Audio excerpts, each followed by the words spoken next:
Welcome to the Deep Dive, the show that transforms the world's most complicated questions into, well, fascinating integrated knowledge. And if you're listening to this, chances are you are engaged in maybe the most important personal research project there is. The big one.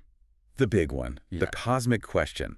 How can I discover who I really am? It's the universal inquiry, isn't it? And I have to say, the source material you've provided for this deep dive is just exceptional. It's a real mix. It's a truly multidisciplinary stack.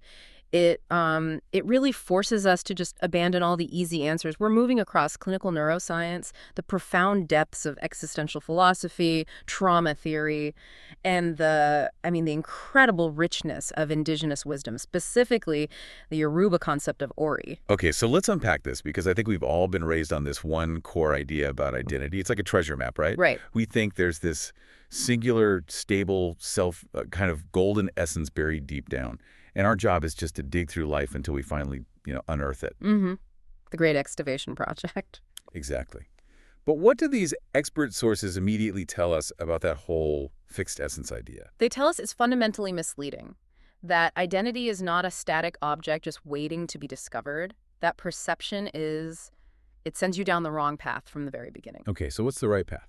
The central insight, the thing we have to carry through this entire deep dive, is that identity is a dynamic, embodied process. It's not something you find. Right. It's something you are continuously, moment by moment, creating and at the same time remembering. It emerges through this constant interplay of your biology, the stories you tell yourself, your cultural and ancestral inheritance, and of course your relationships. I really appreciate that framing. It's an active process of becoming, not a passive act of finding. So our mission today is to cut across these. These are highly specialized fields. Oh, absolutely. From the neural networks responsible for our sense of continuity to ancient spiritual frameworks, and to provide you with what our sources are calling the four-dimensional identity discovery framework. And this is so important. That framework has 4 parts: biological, narrative, ancestral, and what they call environmental or relational. And why is that 4-part view so essential? Because it allows us to reconcile what often feel like completely conflicting truths. It introduces the core tension we're going to be exploring today, which is, I think, best summarized by this principle from the Ifa tradition. Which is? Identity is not found, it is remembered. That's powerful. It is. So we have to investigate both sides of that equation. The constructed self that we literally author through our choices, and the inherited innate self that we have to ethically align with. Okay, so let's start at the very beginning. The foundational hardware, the brain. Let's do. We often feel like our self is just, our constant stream of thought. But neuroscience points to a very specific, specialized network that acts as the core architect of our self-construction. And that's the default mode network, the DMN. That's right. And what's so fascinating about the DMN is when it actually activates. It's not when you're focused on a task. So not when I'm reading or working. Exactly. It only comes online when you stop focusing on the outside world. When you stop problem solving, stop reading, stop intensely interacting. So think about when you're daydreaming or driving a familiar route or maybe relaxing in the shower. Your mind is just wandering. That's when the DMN is running the show. And it has a very specific agenda. It's not just random thoughts then. Far from it. Its agenda is what we call self-referential processing. It's doing 3 critical things to maintain your sense of who you are. First, it's recalling autobiographical memories. It's asking, who was I? Precisely. Then it's integrating that information to make meaning, asking, okay, so what does this mean about who I am now? And then crucially, it's imagining future possibilities. It's asking, who will I become? So it's basically the brain's scriptwriter. It's taking the raw footage of the past, editing it together, and then, writing treatments for the future. That is a perfect analogy. And the most vital takeaway here is that the DMN doesn't just observe some fixed identity, it actively constructs a narrative of coherent continuity. It's bridging the gaps. It's bridging the gaps between past, present, and future, giving you that feeling that you are a singular, constant person. If that network gets disrupted, your sense of self, your memory, your ability to project into the future, it all fragments. And there's research on this. Oh yeah, consistently. Research shows that stronger DMN connectivity, so a more robust network, correlates directly with a greater capacity for that autobiographical reasoning we mentioned, and with psychological well-being. The more skillfully your brain can stitch your life story together, the better your adjustment tends to be. But the self isn't purely a cognitive construction, is it? Yeah. We talk about the mind-body connection all the time, but our sources are really stressing this fundamental biological or embodied aspect as the bedrock of it all. It is the substrate. It's the foundation upon which everything else is built. We have this tendency, especially in modern Western culture, to treat identity as something that happens from the neck up. Right, like the body is just a taxi for the brain. Exactly, but the self is housed in the body. Neuroscience shows that our perception of self is fundamentally integrated with bodily awareness, even with facial recognition. If you feel disconnected from your physical experience, if you're ignoring your chronic tension, your hunger cues, your fatigue, your body's need for movement, you are inherently ignoring the physical constraints and, honestly, the wisdom of your identity. So if self-discovery is the goal, then a non-negotiable first step is just tuning into your body, somatic tracking. It has to be. It provides the most immediate, unedited data about your current state and your needs. We always try to think our way into identity, but true identity is lived. It's visceral. So using that four-dimensional framework, the biological dimension, body awareness, health patterns, physical state, that's layer one. It is the fundamental grounding layer. And if you neglect that layer, the narrative you try to build on top of it is just going to be unstable. It's built on sand. Okay, so let's move up to the cognitive structures that organize all of that DMN activity. Let's talk about self-schemas. These are fascinating because they seem so helpful on the surface, but our sources say they actually hide the truth. So what are they and how do they form? Self-schemas are basically mental blueprints. They're the organizing principles you have about yourself. They're shortcuts, really. Like I'm a morning person or I'm bad at math. Exactly. If you consistently receive praise for being organized, you form the schema, I am an organized person. If you struggled with math in grade school, you might form the schema, I am not mathematically inclined. They develop through repeated experience, and honestly, they're essential for cognitive efficiency. We'd be overwhelmed without them. Oh, yeah. Efficiency is good. So how do they become the enemy of accurate self-knowledge? Because once they're established, they become these fiercely self-sustaining filters. They operate on a massive confirmation bias. Meaning they only let in evidence that supports them. Precisely. They dictate what information you pay attention to, how you interpret ambiguous events, and what memories you catalog as important. So if you have the schema, I am a bad public speaker, you will ignore the 2 compliments you received on your presentation and only focus on the one person in the back who looked bored. Wow. And this is how we end up being defined by these conclusions we drew about ourselves a decade ago. Or conclusions we just internalized from someone else, like a parent or a teacher, without ever realizing they're completely outdated. So how do we find them? How do we see them? Well, that's the crucial point that really challenges our traditional ideas of introspection. These schemas operate largely outside of our conscious awareness. You can't just sit down and ask, so what are my schemas today? Right. They are the water the fish swings in. You only see them manifest in the predictable, repetitive patterns of your behavior, your automatic emotional responses, and the feedback you get from the external world. So the very architecture that's supposed to help us understand ourselves ends up being the biggest obstacle to accurate self-knowledge. It just screens out all the contradictory evidence. Which is why it requires external observation and very specific questioning techniques, not just internal rumination, to actually surface and update those outdated conclusions. You have to catch the schema in the act of filtering your reality. This brings us to a really shocking piece of research from organizational psychology, from the work of Tasha Eurich.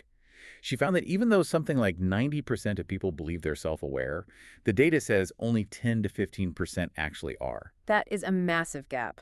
Just a staggering disconnect. And what's worse, what's really counterintuitive is the finding around what she calls the introspection paradox. Yes. The paradox is that deep, frequent introspection, what we're all told to do, go find yourself. It often leads to less accurate self-knowledge. And it's correlated with higher stress, depression, and anxiety. The more we try to force self-discovery through deep internal reflection, the more anxious and stuck we often become. It just flies in the face of nearly every self-help book published in the last 50 years. It really does. Yeah. So why? Why does asking why backfire so dramatically? It's all about the mechanism of rumination. When you ask yourself, why did I fail that interview? Or why am I so unhappy in this relationship? Quote, your mind engages in this cognitive search. It's a very effective mechanism for finding plausible causes, but here's the catch.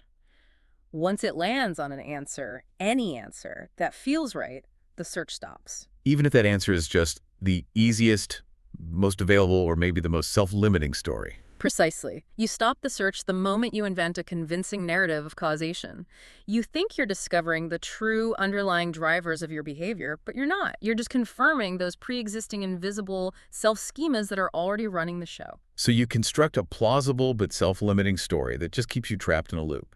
You think you found the root cause. When you've only deepened your own confirmation bias, the story we invent to explain the cause actually becomes the cage. That makes incredible sense. But okay, if I stop asking why, how can I ever trace the root cause of my behavior?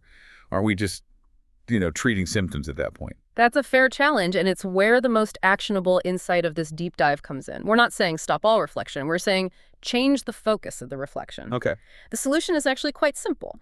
You shift from why questions, which trigger that rumination, to what questions, which trigger observation. Can you give us a concrete example of that shift? Absolutely. So instead of the rumination loop of why am I always procrastinating, you ask the observational question. Okay, what patterns do I notice right before I procrastinate? What is the feeling or the thought that comes right before the delay?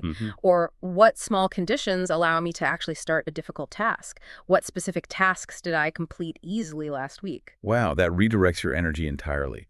You stop speculating on these hidden, maybe imaginary causes, and you start observing empirical data, your own behavior, your patterns, your reactions. You become a scientist observing your own life.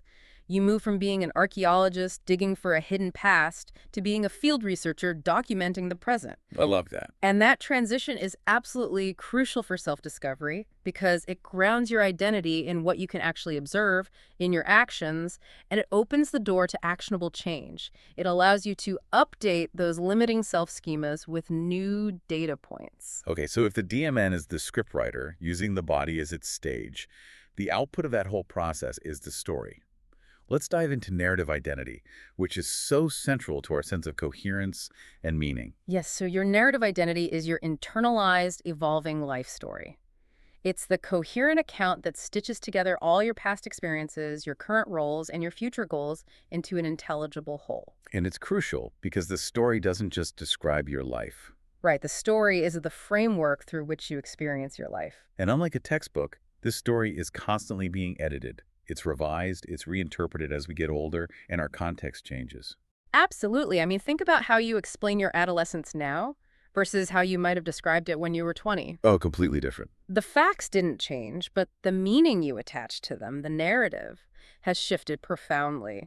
The psychologist Dan McAdams really emphasizes this capacity for autobiographical reasoning as the core skill here. Okay, explain that. What is that reasoning capacity? It's the ability to connect life events into a causal or thematic chain.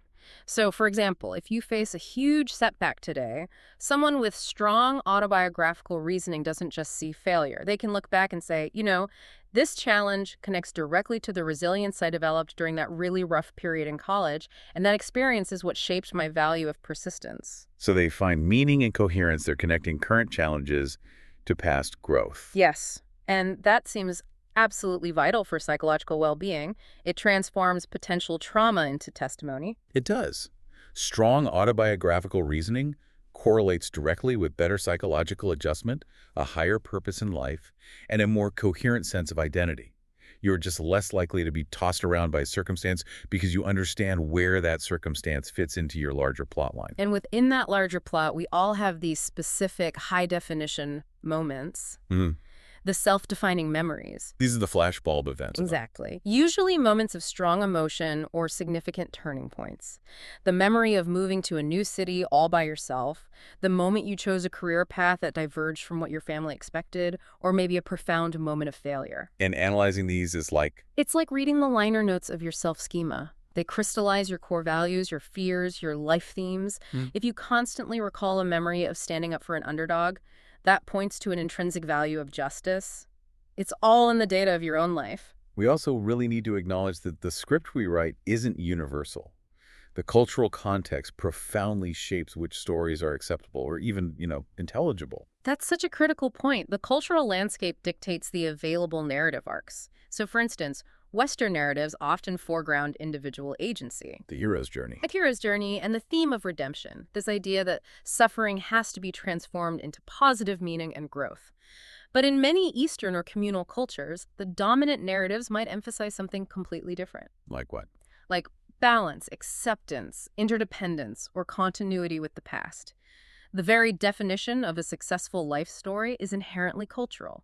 The sources remind us that narrative coherence predicts adjustment, but the type of coherence, whether it's highly individualistic or deeply collective, that varies widely based on where you stand culturally. The moment we acknowledge that our identity as authors, that we're writing the script, we step right into the territory of existentialism. And Sartre forces us to confront this, frankly, terrifying idea of radical freedom. Yes. Sartre's radical claim is existence precedes essence. And what he means by that is if you look at a pen, its purpose, its essence, was defined before it was ever made. It existed as an idea first. Right. Its function came before its physical form. Humans are the inverse. We are born. We exist as consciousness, and only then do we create our essence entirely through our choices. We are, as he famously said, condemned to be free. Okay, condemned to be free sounds fantastic on one level, but you mentioned it comes packaged with anguish. Why is ultimate freedom so painful? Because if you are radically free, you are radically responsible. There's no one to blame but yourself for who you become. Anguish is that deep anxiety that hits when you recognize that the weight of all possibility and all failure rests entirely on your shoulders. You can't appeal to tradition or nature or fate to excuse your life's path. So the greatest psychological threat in this framework is what Sartre calls bad faith, or mauvaise foi. Yeah. This is the self-deception we engage in to escape that paralyzing freedom. Bad faith is when you try to convince yourself that you're a fixed object, a thing with a predetermined essence, rather than a free, conscious agent. It's a denial of possibility, and we see it everywhere in modern life. So what are the telltale signs of bad faith, practically speaking? How does it show up? It happens when we use deterministic language. Things like, oh, I can't take that new job because I'm just not the type of person who takes risks, or my family has always done things this way, so I have to too. You're hiding behind a rigid identity label to avoid making a difficult choice. Exactly. It's conformity without questioning. It's treating your potential as if it were your history. Authenticity, on the other hand, requires confronting that choice and owning it, with all the anguish that comes with it. And for Sartre, authenticity demands that we coordinate two powerful forces that seem contradictory: facticity and transcendence. We hear these terms, but what do they mean in plain language? Let's use a simple analogy. Facticity refers to the fixed circumstances of your life, the brute facts, your biological realities like your height or your genetics, the history you were born into, your family, your cultural background, your economic status, and the things that have already happened. The constraints, the things you can't change. Yes, the facts on the ground. Transcendence, on the other hand, is your radical freedom to assign meaning to those facts and to project yourself into the future. It's the choice of what you do with your facticity. Can you give examples? Sure. Being born into a disadvantaged community is facticity. Choosing to use the experience of that disadvantage to fuel political activism or to become an entrepreneur, that is transcendence. So the authentic self isn't about denying the facts of your life, but it's about refusing to let those facts write your entire story. It's the creative tension between what you are and what you choose to become. Precisely. You have to recognize the limitations of your circumstances, the facticity, but retain your capacity for choice within those limits. To be fully authentic is to acknowledge and hold both. Martin Heidegger also speaks to this idea of inauthentic living, but he uses the concept of Das Man. Right. Heidegger defined inauthentic existence as living according to the They Das Man. This is the state of being completely lost in the crowd. Just going along with what's expected. Exactly. Adopting the average opinion, the average lifestyle, the average fears, without ever stopping to examine whether they align with your singular, unique existence. Think of pursuing a career purely because everyone says it's respectable, or shaping your whole personality based on what succeeds on social media. It's losing yourself to the expectations of others, which sounds like a major symptom of bad faith. It is. Authentic existence, for Heidegger, requires facing the ultimate facticity, your own mortality, what he called being toward death, and recognizing that your time is finite. And that realization forces you to make conscious choices aligned with your unique potential rather than simply following societal scripts. The research is clear on this. Embracing personal agency and rejecting conformity leads to a much stronger sense of purpose and psychological resilience. Okay, we've spent a lot of time on these highly individualized Western concepts, self-construction, radical choice. But the sources provide such a powerful and, I think, necessary corrective by taking us outside the autonomous self and into the ancestral and collective sphere. A vital transition. Because you cannot know yourself in isolation. This is so important. Indigenous frameworks remind us that our internal identity is inextricably linked to our external lineage and community. And let's focus on the Ifa tradition of Yoruba spirituality, which introduces the concept of Ori. Ori is often translated simply as head, but philosophically it is so much more profound than that. It completely challenges the Western assumption that we start as a blank slate. Completely. Ori is the spiritual head that defines your destiny, your character, which is called Yuwa, and your life path. The core belief is that before a soul enters the physical world, it kneels before Olodumare, the supreme being, and selects its destiny, its Ayanmo. Ori is the vessel that carries that chosen destiny into the world. So if the Western paradigm says you create your essence through choice, the Yoga paradigm says your essence was chosen before you even arrived, and your task is to remember it. Exactly, and this creates that beautiful tension we introduced at the very start. Ori operates in two dimensions. There's Ori Ade, which is the physical head that interacts with the world, and then there's Ori Inu, the inner metaphysical consciousness where your true destiny resides. And true self-discovery is the process of aligning the two. The continuous process of aligning your external choices, your Ori Ade, with your innate purpose, your Ori Inu. So how does one access that inner self, that Ori Inu, if it's not through traditional Western introspection? It's accessed primarily through the cultivation of character, specifically Iwa Palo, which means good, gentle, ethical character. Your true self is revealed through your ethical actions and your contribution to the community, not just through private thought. And then practices like Ifa divination and rituals serve as tools to consult the Ori and get guidance on your chosen path. This idea of Ori and an inherited destiny, it takes on such a particular significance when you think about the context of the African diaspora, especially around things like migration or the need to code switch. Oh, absolutely. When an individual is forced to code switch, to adapt a kind of sociological self just to navigate hostile or alien environments, which is a critical experience in the diaspora, the pressure is immense. Right. The Ori framework offers this powerful grounding counter-narrative. It insists that while your external persona, your Ori Ode, might have to change for survival, your core spiritual destiny, your Ori Inu, remains constant. So identity preservation becomes a process of remembering. Remembering the ancestral lineage and that spiritual contract, regardless of the physical environment or the social role you have to play, it grounds your identity in an unchanging spiritual truth that exists beyond any external circumstances. You see this in hip-hop, for example, the changing of names, the adoption of personas.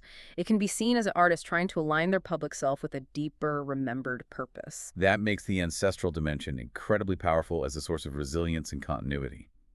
And this leads us directly to the concept of indigenous relationality, which fundamentally shifts identity from an isolated unit to an interdependent network. Your identity is constituted in your connection to your ancestors, your community, the land, plants, animals, the entire more than human world. You can't fully know yourself until you understand your place in that larger ecosystem. So what does that mean for daily life? If my identity is ecologically embedded, what does that practically demand of me that the Western model doesn't? It demands reciprocal responsibility and kinship. The goal of self-actualization isn't just your personal fulfillment, it's maximizing your contribution to the well-being of the whole. So, for example, if your identity is tied to the river that sustains your community, your self-interest inherently includes protecting that river. Your actions have consequences that ripple out. Through all of these kinship networks, both human and ecological, it completely challenges the hyper-individualist notion that you can achieve authenticity outside of your community or your environment. So, the ancestral cultural dimension requires identity formation to include understanding your lineage, your community roles, your ecological belonging. It provides a much richer, more holistic framework for who you truly are. And building right on that collective self, let's look at how psychology studies group membership through social identity theory, which was developed by Tosh, Fell, and Turner. This is the theory that says a massive portion of our self-concept is derived from the social groups we belong to, whether that's our race, our profession, gender, nationality. Correct. And the theory outlines 3 psychological steps in this process. First, social categorization. We mentally classify ourselves and others into in-groups and out-groups. It's automatic. Second is social identity, where we adopt the norms and characteristics of our in-groups. If you join a professional group, you start conforming to that group's dress code or jargon. And the third step, social comparison, is where we get our positive self-esteem from favoring our in-group over the out-group. Yes, often through actively seeking what they call positive distinctiveness. And the power of this is demonstrated by Tajfel's minimal group experiments. They are just astounding. What did they find? Researchers assigned people to groups based on completely arbitrary, meaningless distinctions, like whether they preferred one abstract painting over another. And despite knowing the distinction was totally random, participants immediately favored their randomly assigned in-group and discriminated against the out-group, even if it cost them personally. Wow. That just shows how deep that need for collective identity runs. We seem to be wired to define ourselves in opposition and affiliation. We are. But of course, we aren't just defined by one group. And this brings us to the absolute necessity of intersectionality. A framework developed by Kimberly Crenshaw. That's right. And she insisted that you cannot understand identity by looking at single dimensions in isolation. Our identities are not silos. They combine to create unique social positions, unique experiences, and unique worldviews. So understanding someone's identity as, say, a Black woman or a disabled immigrant can't be achieved by just adding the parts together. The combination fundamentally transforms the experience. Exactly. The sources identify concepts like multiple jeopardy, where having multiple marginalized identities actually compounds discrimination and stress, leading to these unique psychological burdens. And conversely, there's intersectional invisibility. Which is? It's where individuals who don't fit the neat prototype of a single group, say a queer woman in a very traditional corporate environment, can be overlooked or just erased entirely because their combined identity isn't recognized by the dominant culture. So for you, the listener, finding an authentic self means you have to actively honor all your social identities, your nationality, your lineage, your professional group, your gender, and recognize that these forces are shaping your worldview and your opportunities in profound ways. It's about achieving a richer, non-fragmented self that embraces the unique synthesis of all those collective positions, rather than feeling like you have to prioritize one identity over the others depending on the social context. Okay, we've talked about the constructed self and the collective self. Now let's talk about what happens when that integration is forcefully broken. How does chronic developmental trauma disrupt our identity? Trauma is a profound disruptor of the DMN's primary function, which is creating that sense of self-continuity. When you're faced with an inescapable threat, especially during crucial developmental periods, the psyche employs fragmentation as a necessary adaptive survival response. So the fracturing isn't a sign of failure, it's a sign of adaptation. It is. It allows the most vulnerable parts of the self to be preserved and protected. And this functional dissociation can manifest in a few ways. How so? Well, theory suggests that trauma can lead to the emergence of distinct functional selves. First, you have the sociological self. This is the adapted persona you present to the world to meet social demands and expectations. This part is prone to conformity and, eventually, exhaustion. Then you have the psychological self. This is the authentic core, your genuine needs, desires, and feelings. In a trauma response, this self can become detached or frozen or exiled, basically to protect it from harm. And there's a third self. The trauma self.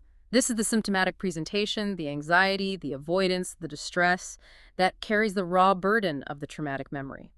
This part is perpetually signaling that the danger is still present, often through flashbacks or chronic hyperarousal.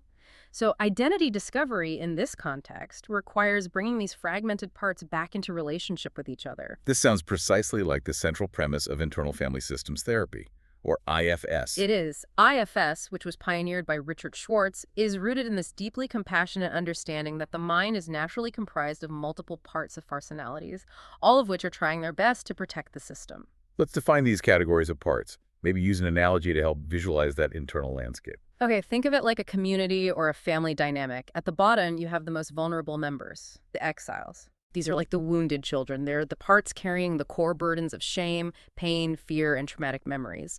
And because they hold so much pain, the rest of the system works very hard to suppress them, to keep them locked away. And who is doing the suppressing? Who are the guards? The managers. These are the protective controllers. They run your daily life with these rigid strategies to prevent the exiles from ever being triggered into your awareness. A manager might manifest as the perfectionist, the inner critic, the overworker, or the intellectualizer. Think of the manager part that forces you to check your email 50 times an hour. That part is terrified of being caught unprepared or incompetent. And if the exiles do get triggered, despite the manager's best efforts, Then the firefighters jump in. They are the emergency responders. Their job is to provide immediate, impulsive relief to extinguish the emotional pain at any cost. how does that show up? This might manifest as impulsive substance use, self-harm, dissociation, binge eating, or reckless behavior. Their only intent is to douse the emotional fire right now, regardless of the long-term consequences. So if the internal system is being run by these protective and wounded parts, where does the authentic self reside in this model? The authentic self is the core consciousness, which IFS calls self-energy. It's characterized by what they call the 8 C's: calmness, clarity, compassion, confidence, courage, creativity, curiosity, and connectedness. And the goal isn't to get rid of the parts. No, never. The goal of identity discovery here is to cultivate self-leadership so that your core compassion can heal, integrate, and unburden those protective parts from their extreme roles. So identity discovery moves from being a solitary journey to an act of internal reconciliation. You approach every feeling and every compulsion with this deep, compassionate principle that there are no bad parts. Exactly. The process is integration, not war. If trauma fragments the self, then authenticity is the process of gently reuniting those aspects, allowing your core self-energy to lead the internal system back into greater coherence and harmony. Okay, so we've established that identity is dynamic, not fixed. And we often assume that identity exploration just ends with high school graduation. But the sources are so clear. Identity development is a lifelong process that cycles through major life transitions. Absolutely. While Erik Erikson centered the big identity crisis, what he called identity versus role confusion, in adolescence, a researcher named James Marcia refined this by defining 4 identity statuses. And they're based on 2 crucial dimensions: the degree of exploration you've done and the degree of commitment you've made. Okay, let's look at those 4 statuses, starting with the ideal outcome. That would be identity achievement. This is a person who has genuinely explored various life options, questioned their assumptions, and then committed to a set of values, beliefs, and goals that really align with who they are. And this status is strongly linked to better psychological well-being and a solid sense of personal efficacy. What about the person who skips the exploration step, the one who just commits? That's identity foreclosure. They commit to an identity without any meaningful exploration, maybe adopting the career path their parents prescribed, or accepting a political stance purely based on social pressure. Foreclosure provides this temporary certainty, but it's very fragile. Because it's unexamined. Exactly. It often leads to major identity crises later in life, a midlife crisis or post-retirement, when those unexamined commitments no longer fit the person they've become. Then you have the person who is actively working on the exploration, but just hasn't committed yet. That's moratorium. They're uncertain, maybe a little anxious, but they are engaged in productive, active questioning. This is a crucial, healthy stage. The anxiety here is often the anguish of Sartre's radical freedom, that realization of possibility, but it's generative anxiety. It's moving you forward. And the last one. Diffusion. This is where the individual is neither exploring options nor committed to any particular path. Identity just feels unclear, unimportant, or completely overwhelming. And the key takeaway here is that we can cycle through these statuses throughout our adulthood. A major career change might plunge you right back into a moratorium status professionally, even if you feel you're achieved in your relational life. Identity is perpetually in process. It demands continuous renegotiation as you integrate new experiences, new roles, and respond to major life transitions like loss, a career pivot, or starting a family. So let's synthesize all of these rich, complex ideas into that 4-dimensional identity mapping framework. This is the practical tool for you, the listener, designed to ensure you approach self-discovery holistically rather than just privileging the story or the psyche. We have to remember these dimensions are all interconnected. They have to be integrated for true authenticity. So first, the biological embodied dimension. This is the foundation. It's where your identity meets the physical world. It includes somatic tracking, body awareness, your natural energy rhythms, your health patterns. Identity is visceral. The discovery method here is simple presence, checking in with the sensations of your body as a source of truth. Second, the narrative dimension. This is the story you tell that creates coherence. It includes your life review, the meaning you make from past events, and your self-defining memories. This is where you build that autobiographical reasoning capacity. Third, the ancestral cultural dimension. This connects you to your lineage, your community, destiny, and spiritual belonging, like the concept of Ori. It challenges the autonomous self by rooting you in a larger cosmology. It covers family patterns, cultural heritage, and spiritual beliefs. And finally, the environmental relational dimension. This is your identity formed through your group memberships, your social roles, your ecological belonging, and in the eyes of others. This is the realm of social identity theory and intersectionality. It reminds us that our self-concept is heavily dependent on our external context and our relationships. And the integration principle is that authenticity emerges from seeking harmony across all four. Yes. When your narrative contradicts your biological needs, or your social role violates your ancestral values, you feel that misalignment. The real work of self-discovery is the continuous fine-tuning of this four-dimensional compass. So to make this truly actionable, we need to translate these philosophical and psychological insights into specific practices. Practices that overcome the introspection paradox and promote that integration. Let's start with the biological embodied dimension. The practice is a daily embodied check-in, 5 to 10 minutes. This sounds deceptively simple, but I imagine its power is all in the consistency. It is. It just means pausing, maybe twice a day, to actively notice sensation. Don't analyze it, just notice it. Where is the tension in your shoulders? What does your stomach feel like right now? What is the texture of your mood? This grounds your identity in immediate somatic experience. Research confirms this practice improves self-awareness and emotional regulation by reconnecting you to your body's wisdom. Okay. Next, for the narrative dimension, we need the weekly narrative reflection, 15 to 20 minutes. Right. And here you use journaling, but you focus the questions on observation, not that why rumination. Specifically, when did I feel most alive this week, and what core value was being honored in that moment? And conversely, when did I feel most drained or inauthentic, and what value did I compromise? This helps you explicitly map your lived experience against your professed story. Exactly. And to challenge that gap between aspiration and reality, we use the monthly values assessment, 20 to 30 minutes. An audit. A deep audit. List your top 5 core values: integrity, creativity, family, whatever they are. Then review your calendar and your bank statements from the past month. Did your actions and your money actually reflect those values? If you claim creativity as a core value, did you spend any time creating? Distinguishing values and aspiration from values and action is painful, but it is absolutely essential for authentic living. Okay, now to address the Achilles heel of self-discovery, that introspection paradox, we have to incorporate an external perspective. The quarterly feedback gathering is the required antidote. This is arguably the most courageous and essential practice of them all. You schedule a brief, structured conversation with 2 or 3 trusted, objective people mentors, partners, close friends, and you ask very specific what questions. Why? What patterns of behavior do you see when I am thriving? And what are my blind spots that I seem to be unaware of? And the key here is to just listen, no justifying. Absolutely. You are gathering data, not defending a thesis. This external feedback bypasses your self-schemas and your confirmation biases. It provides the most accurate mirror available for self-knowledge. And finally, for the ancestral cultural dimension, we have the Ori ancestral alignment practice. This is what grounds your personal identity in that larger continuum of time and community. If it's culturally appropriate for you, this can mean engaging in cultural rituals, studying your family's history and migration patterns, connecting with elders, or engaging in spiritual practices aligned with your lineage. These practices fulfill that IFA principle of remembering who you are by accessing sources of meaning and continuity that transcend your personal life story. And for listeners who feel their internal system is fragmented, the sources also mention specific therapeutic paths that focus on integration. Yes. Internal family systems, IFS, is paramount for trauma-related fragmentation, focusing on achieving that self-leadership through compassionate reconciliation of your parts.